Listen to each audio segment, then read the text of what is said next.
Good morning, guys. This is Kristen from Massively Tiny Stitches, coming to you with another stitch with me. I am working on Mini Princess Asleep by Yvonne Gilbert, charted by Heaven and Earth Designs. Let me zoom in a little bit. Today I am working on getting this moth filled in.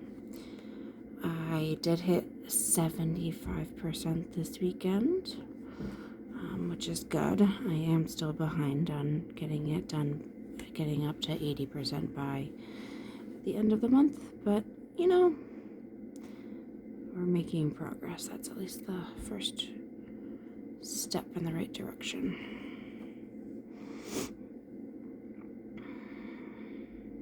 I did get almost 2% done this weekend, so that is very much good for me to do.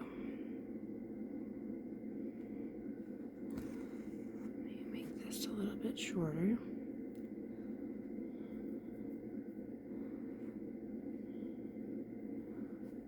All right.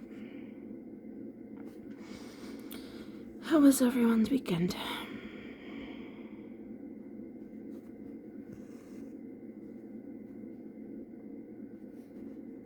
I did a little bit of birthday shopping because it was her friend's birthday this weekend, and we were getting some last minute additions to the presents. So we did that. And then what else did we do? Not much. We had a pretty quiet weekend. I did finish a report early, which was in some ways actually really nice that I had it done, so I didn't have to get up uber early this morning. And I'm actually filming, I don't know, maybe 2 hours, 3 hours later than usual, in the morning before work.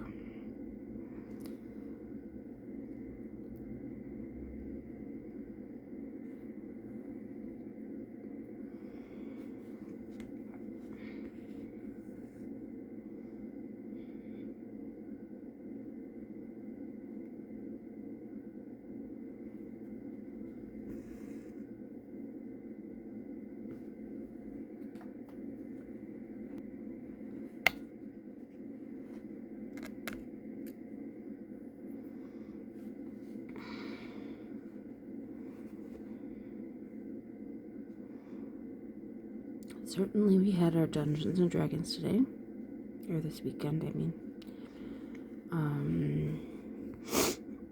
Today, or this week in our adventures, we,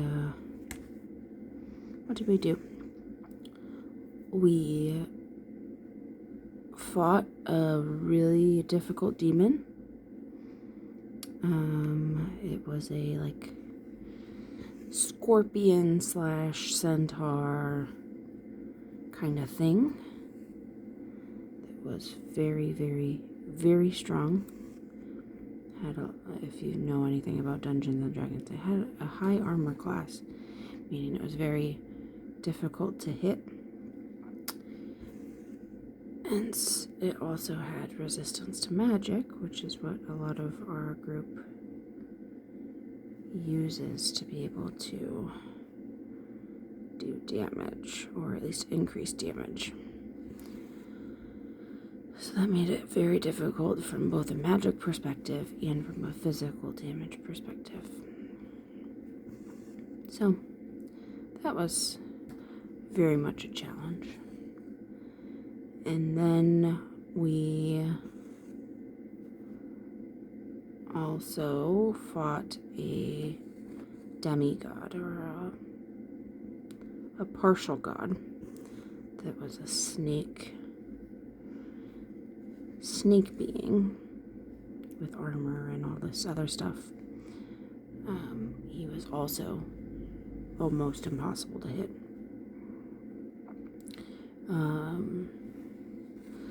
But we had to get an amulet from him to be able to free a guy named the General. And the general turned out to be a dragon, which was very helpful. So we ended up seeing the general, but it was locked in a cage essentially, and the demigod had a key. So we had to get the key from the demigod without dying, and then unlock the dragon to be able to help us in the battle. Because there was no way we were going to be able to kill that demigod on our own. One of the first moves that it ended up doing was along the lines of like making it so that no one could hit it.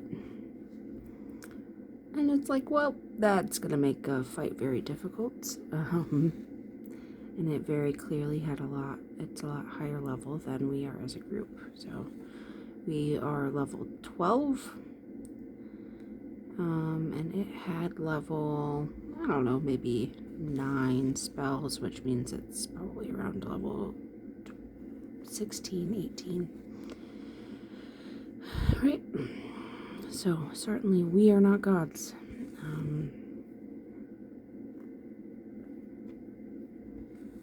When it comes to that.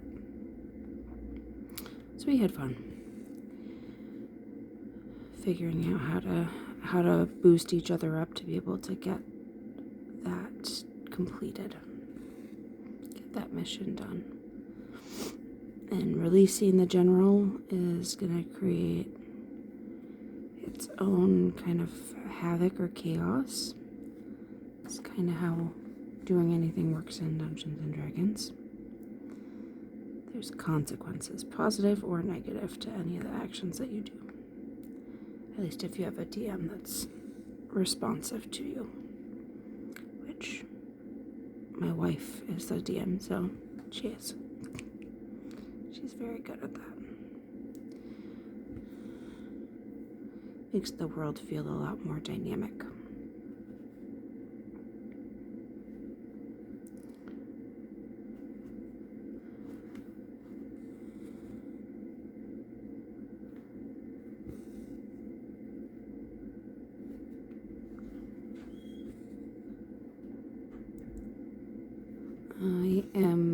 I don't know if I actually said this at the beginning. I am trying to fill in this moth right now. This is a fun little success after having done so much white. That was a big part of what I was doing to get to my 75% was her shirt. And let me tell you, that was in some ways torture because it didn't look like I was doing anything. You had to get the shadows on the threads just right to be able to see where there was stuff and where there was not stuff stitched. It was just not a very fun section to be working on. It makes me really nervous for my largest piece that I have, which is like all a good portion of it is like light blues. I'm hoping that those blues are dark enough that I don't have that same like feeling like I'm not getting any progress done. Because that's never fun to be spending 6, 8, 10 hours a weekend stitching and then not feel like you've done anything.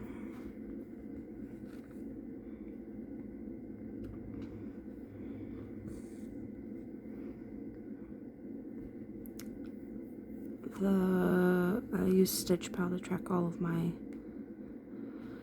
stitching right now, and it's estimating I will be done on August 20th with this project. Let me 1 second.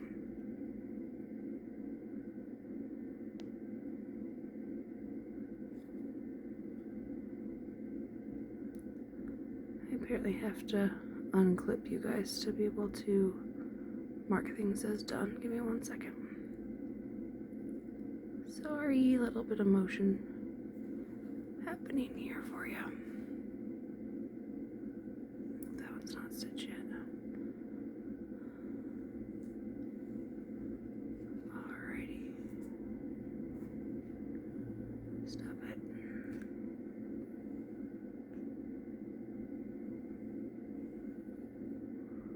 I'm gonna do a little bit of technical rejiggering. Give me 1 second, guys. Alright, that should work. I'm attaching you guys from the top of my screen as opposed to the bottom. This is the downside to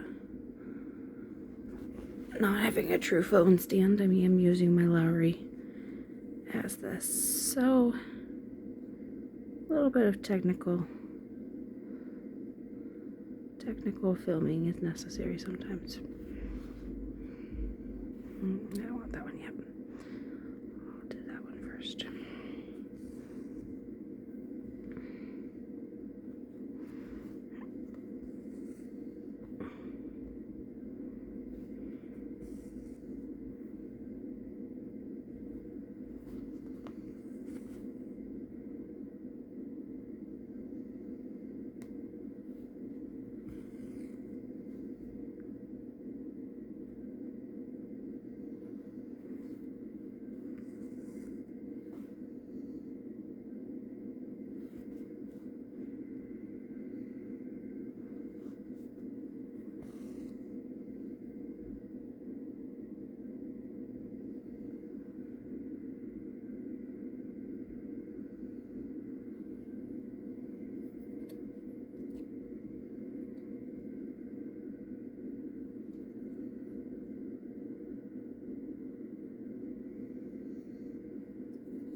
Come on, you can stay.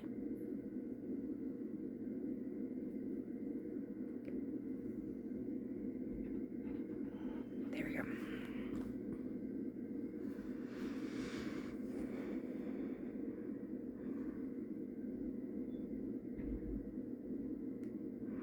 It is kind of funny though, because I feel like every time I'm filming there's something a little bit quirky that's happening on the filming side of it. Whether it's because I'm stitching something that's smaller, or that the lighting is weird, or all that sort of stuff. I'm still working out all those kinks. Even though I try to film at generally the same time. I mean, like today I'm stitching when there's actually light outside as opposed to it still being dark out. So I have to adjust for that, or any of those sorts of stuff. It's just a fun little treasure trove of difficulties that come into play. But challenges are what make it interesting to learn how to do.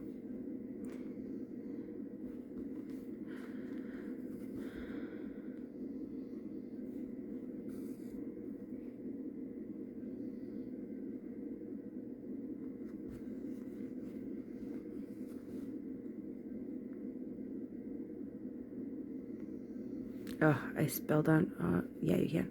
I spilled on my project yesterday. Let me tell you, I was so glad that it was on the white space that I know was going to be covered up by a mat at the end. I was like, okay, at least it's not on the stitching where I need to worry about like what a grease stain is going to do, because that's exactly what that is. I'm going to wash it and, you know, hope for the best that it's going to come out anyway, but if it doesn't, it's not going to be the end of the world for me.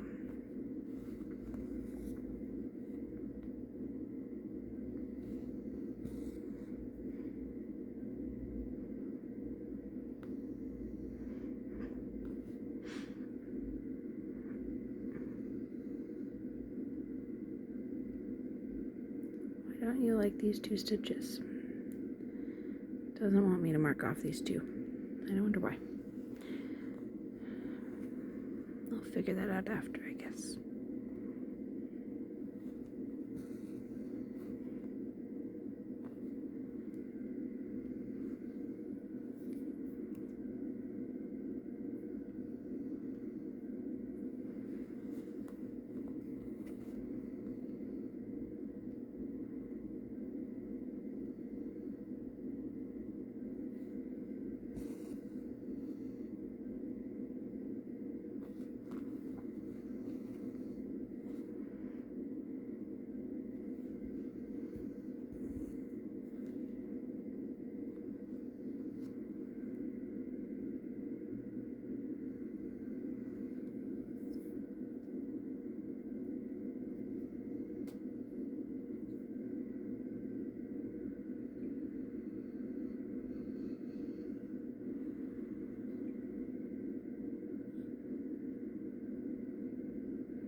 Come on.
Alright, I missed a couple stitches over here when I was doing this wing, so I'm gonna work my way over there for a second to be able to get those filled in. And then I will come back to finish out this side of it. It wasn't intentionally my plan, but it wasn't visible on the screen when I was doing it, which happens when I do cross country. At least I don't always check all the way zoomed out for the area.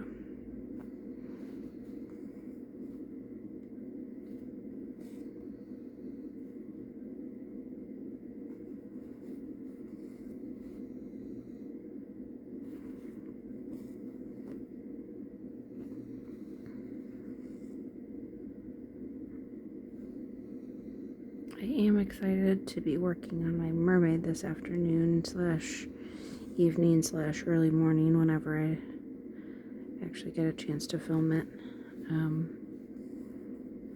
I am hoping that I'll be able to get one of the mermaids finished today. I might not be able to get both of them. In fact, I probably won't be able to get both of them. But I think I'll be able to get at least one of them done. Nope, I don't want to do that one yet. Let's hold off on that stitch. I'm going to jump all the way and work my way back.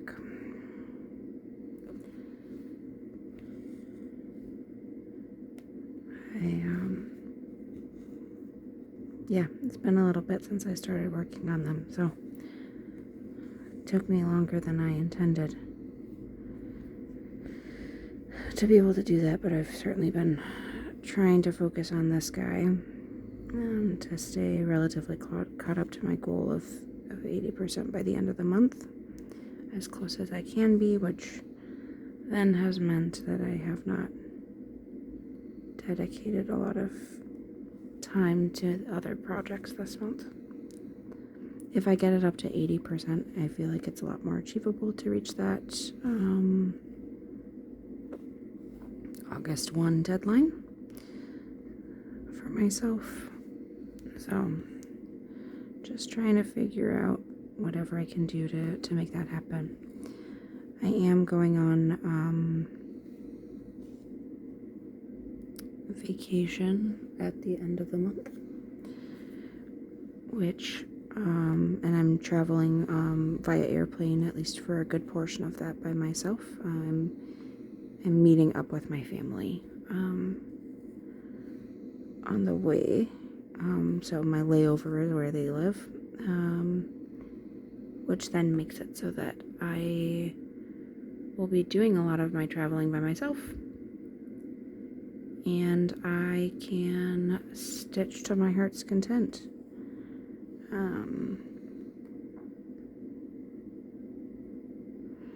It is also just me.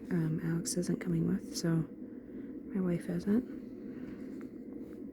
So I get to do a little bit of playing to the beat of my own drum.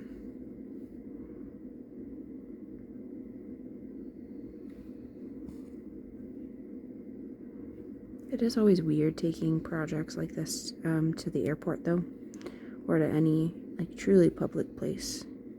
The number of people that stop and look at it and be like, "Oh my God, that's so pretty," or that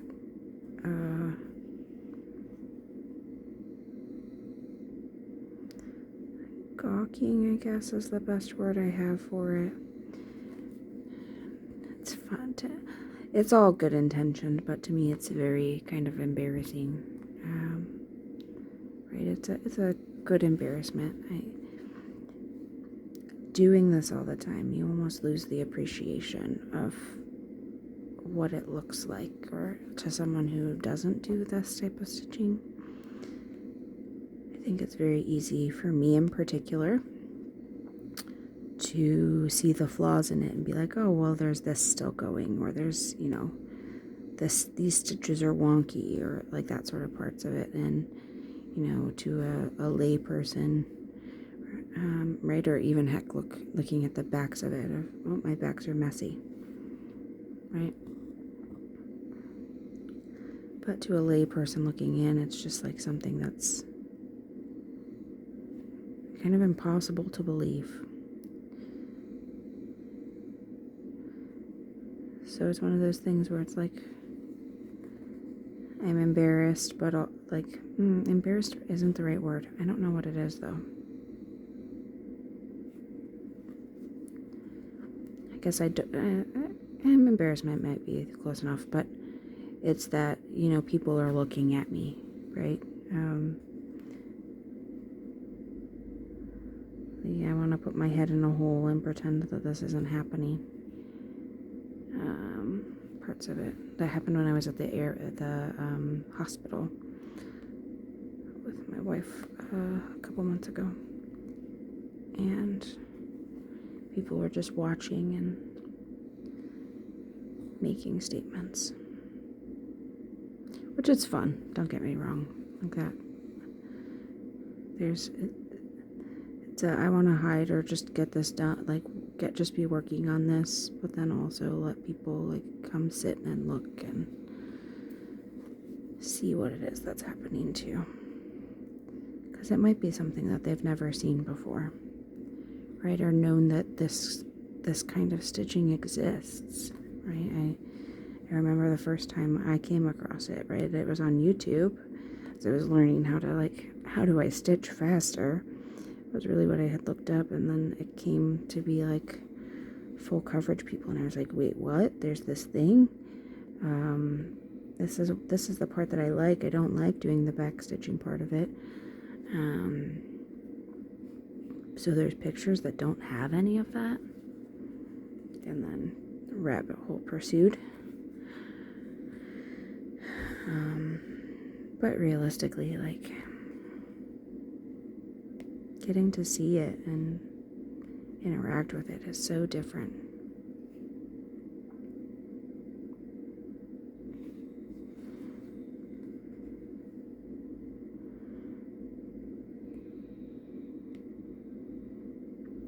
But regardless, because I am meeting up with my family, it ends up being a significantly longer layover. I think it's like a 4-6 hour layover,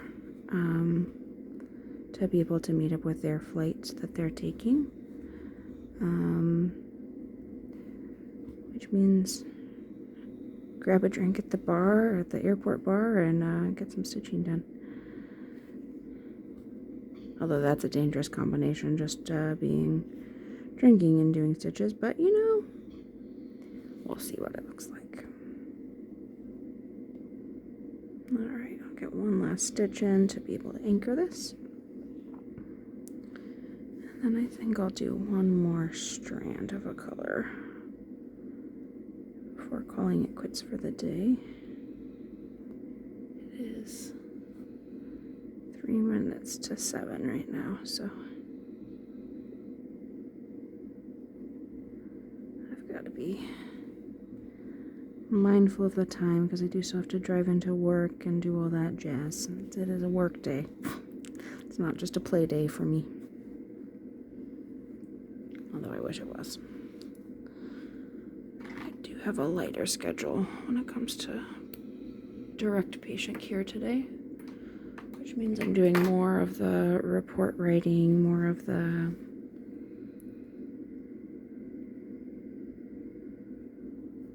administrative part of my job today.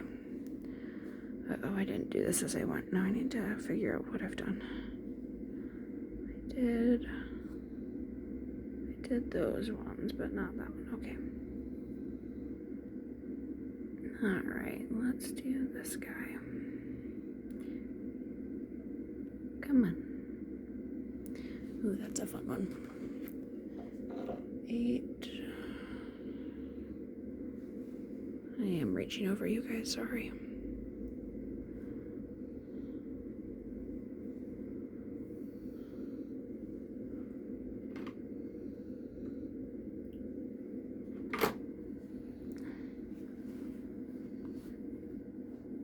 When I maneuvered everything around, I'm no longer very close to my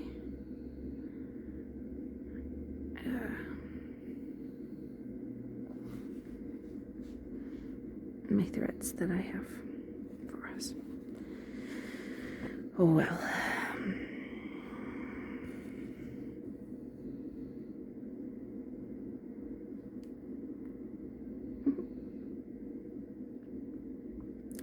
It's funny filming these. You become very acutely aware of the things that you say, both to yourself and to like other people. Like, oh well is one of them for me. I'm like, oh well.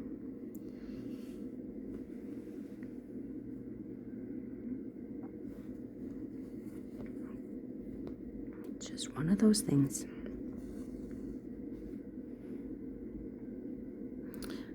I think that's one of those phrases that I have on my end that's one of the ways that I combat that perfectionism of like, oh, it was a mistake, let's just move on, right? Like, it's not gonna be the end of the world, or like, oh, what do I need to do to fix this all the time, or kind of that part of it. One of the other ones that I've been thinking about for myself to be able to fix in terms of my own thought process, right? As a psychologist, I'm always thinking about this sort of thing. By the way, how do we adjust to make our own lives easier, right?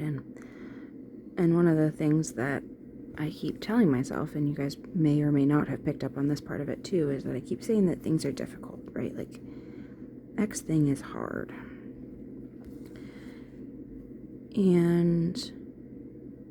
Or that by doing it this way, it makes it more difficult, right?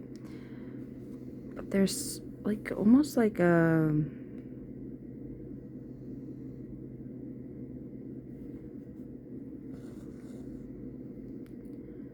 negative connotation to that. Not that I intended that way, right? Like in some ways it's objectively more difficult to stitch tiny than it is to stitch large, or like that there is these other things going on.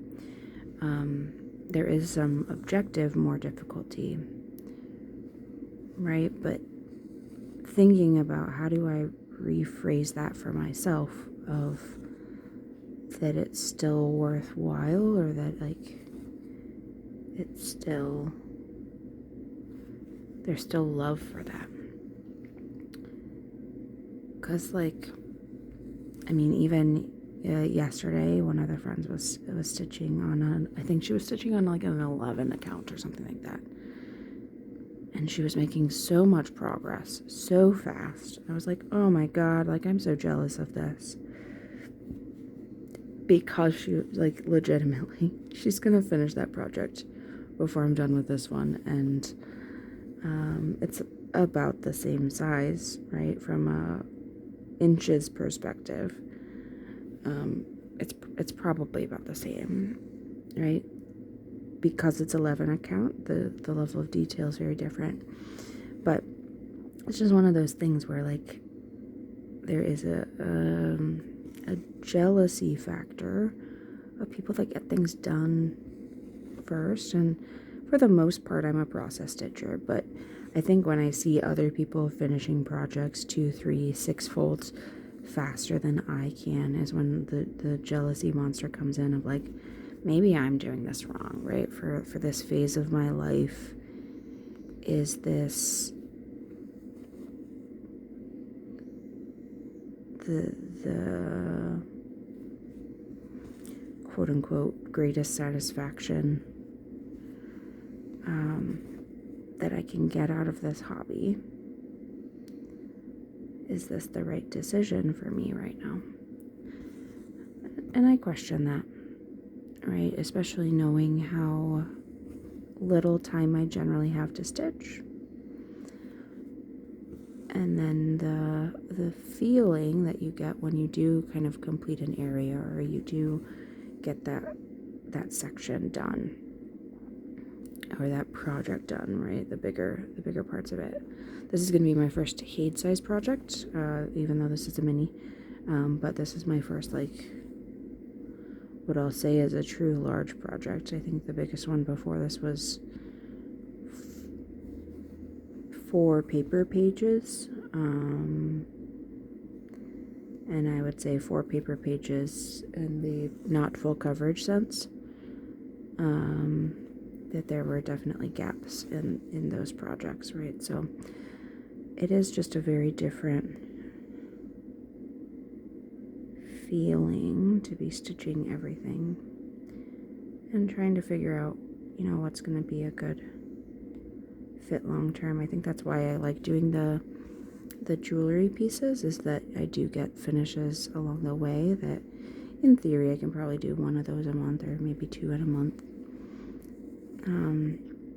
Kind of portions of it where I get progress, and then I get something that I can look at and be like, okay, this is done, as opposed to these bigger projects where I'm like, oh, it's never ending, right? And never ending can be a good thing, right? Like, I think that goes into that difficult category, right? Never ending means that I will be enjoying my hobby for forever. I don't know. There's a conflict. There's a conflict there that I haven't figured out what I want to do with.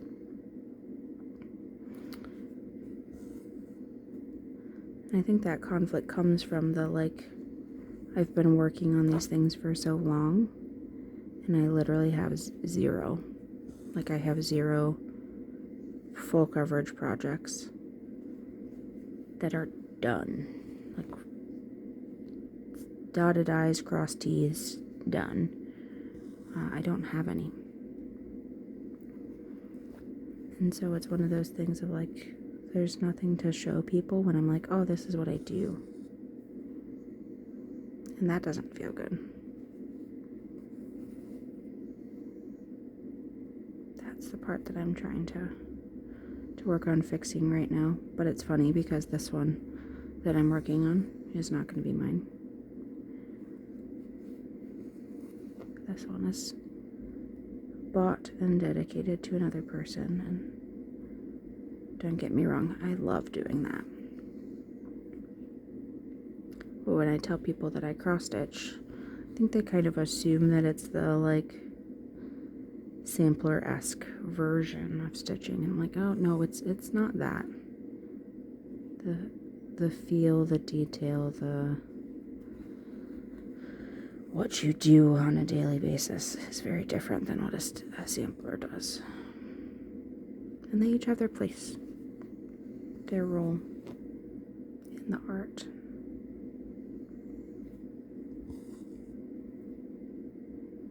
I think it's like a painter, saying that, oh, I paint pictures, and then someone coming to you and being like, oh, like, yeah, I draw, when it's like,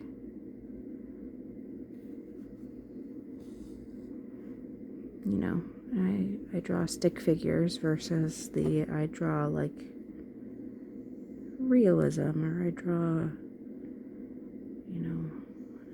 impressionistic artwork, right? Like, it just feels very different. Both have their places, both have their functions. But I would not necessarily say those are the same thing.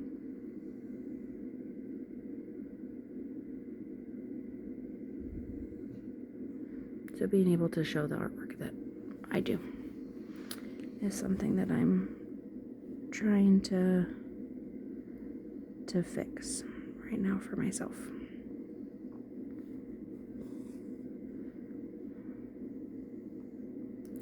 I have one smaller stamped kit that I have finished. Why is this not going in? There we go.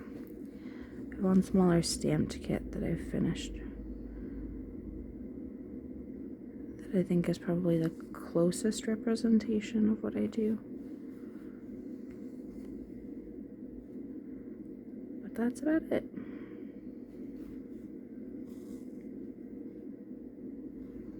So,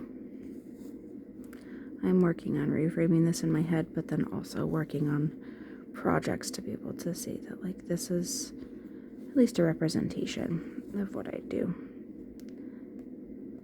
I think that's why I kept the first of my pieces of jewelry for myself,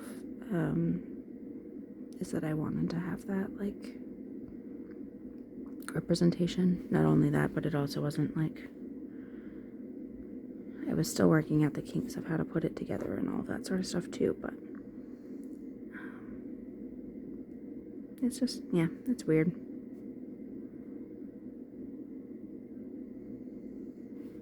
Because I think most people know what, like, if someone says that they crochet, they at least have a mental image of what that looks like. Sometimes that's inaccurate, right? Because there's a wide range of what crochet projects can look like. But you can at least create a mental image of, like, crochet plus it is a sweater, right? That you can pull that in. Figure out what it looks like.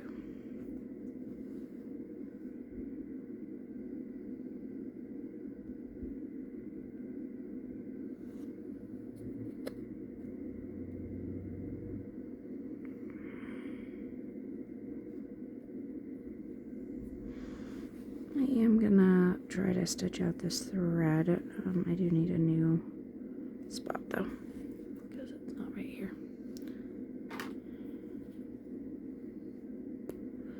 Although I don't think I really have enough time to be able to stitch out this thread fully, but I will do the ones that are kind of in this area, and then I will call it quits.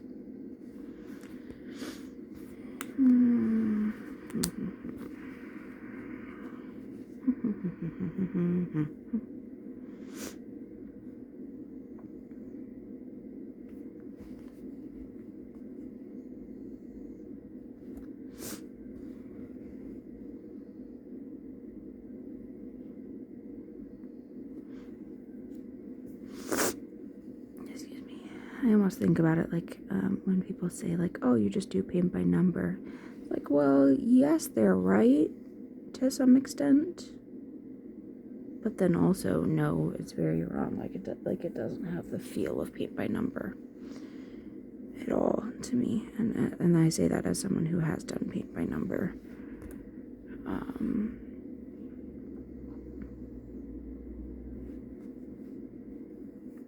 Quite a bit, actually. That it's one of those things where, like, that's almost saying that because you have a manual, that is what it is. And that's not true, right? Like, I don't think about that with Legos, because you have a manual of what it looks like, then that means that it's objectively less in that sense.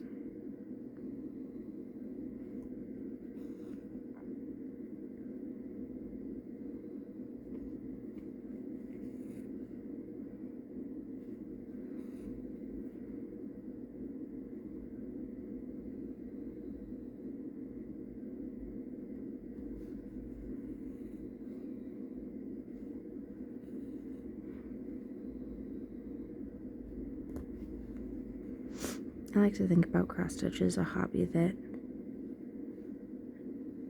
almost anyone can do, but that very few people choose to do. Right, the artistry of it.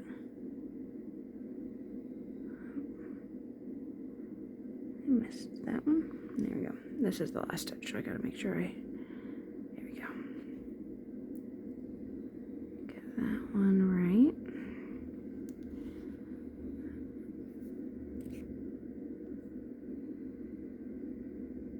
Let's see if there's any other ones in the area.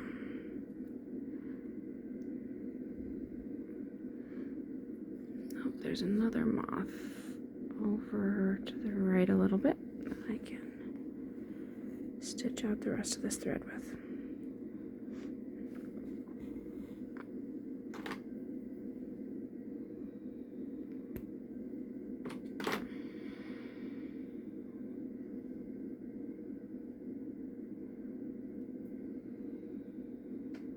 Come on.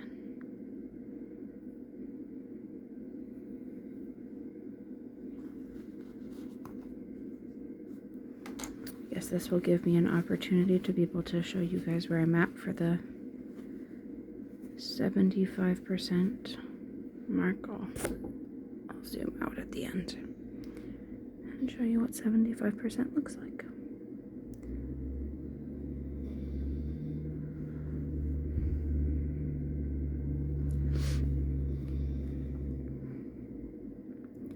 Those of you that have gotten like substantially farther into, like, I think of like Supersize Heaven and Earths, right? Like where it is 800,000 stitches, right? Which is literally 10 times this. I think about how much work and effort and time has gone into like even this project, right? I've told you guys this before. It is 3 years, I think, is how long ago I started this. And yes, I wasn't stitching it exclusively by any means at that point, but So 3 years of time that you've put into a piece. I can only imagine. And I have some supersize max colors, and they are like, I don't know, 0.5% or 1% maybe into any of them. So I really only have like imagination to be able to say like, this is what it feels like, right? And I think that's why a lot of times people become defensive, maybe is the word I want, when people try to overly simplify.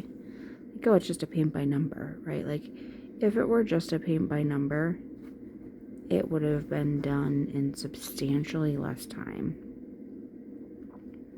There is a lot more that goes into it. There's a lot more effort that goes into it than what that is, right? And I can imagine that it hits harder when people say stuff like that. When you have dedicated, 10 years of time to stitching a project, right? That's literally like you are creating a legacy piece. Knowing that that's gonna, hopefully go for generations and generations into the future in your family, or in, the people that care about you, right? Your chosen or blood family. And I think that is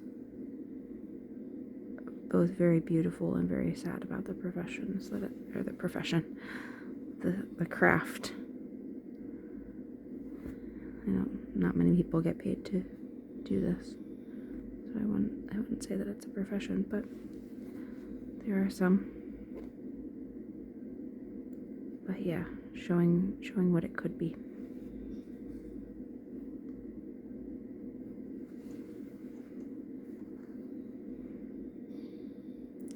I almost like to think about, right, like, how there's museums right now with tapestries, right?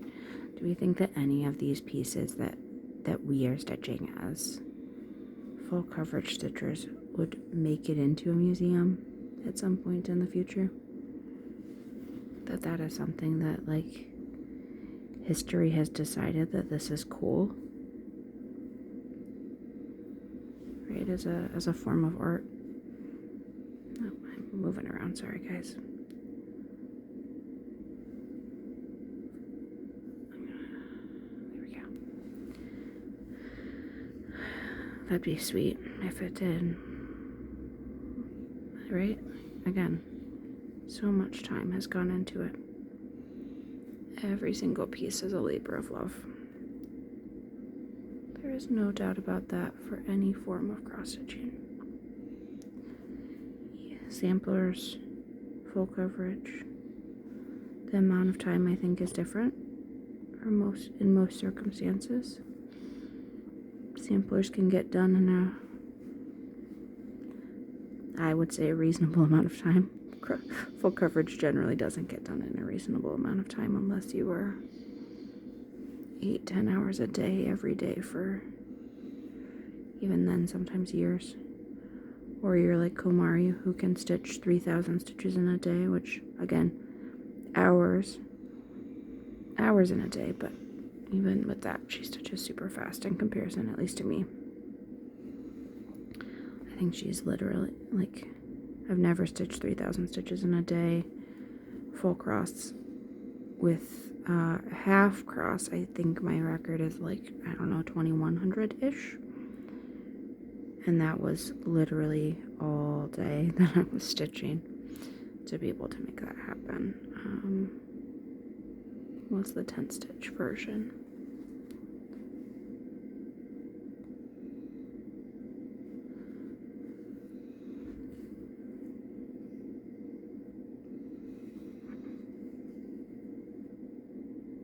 I don't know. I guess I'm getting nostalgic, guys. Guess that's what's happening. I definitely have a slip stitch here, so I'm going to try to correct it as I'm doing this as well.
gonna try to get this last stitch in here, and then I will be done for now.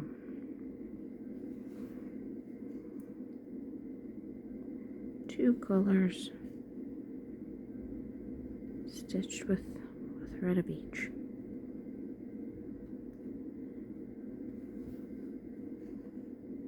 Alrighty. Throw this guy back over in the reds.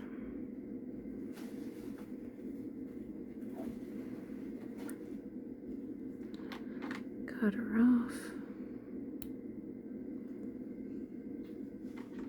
And then I'm gonna pause and then I'll zoom out for you guys to be able to see the full thing. Give me one sec.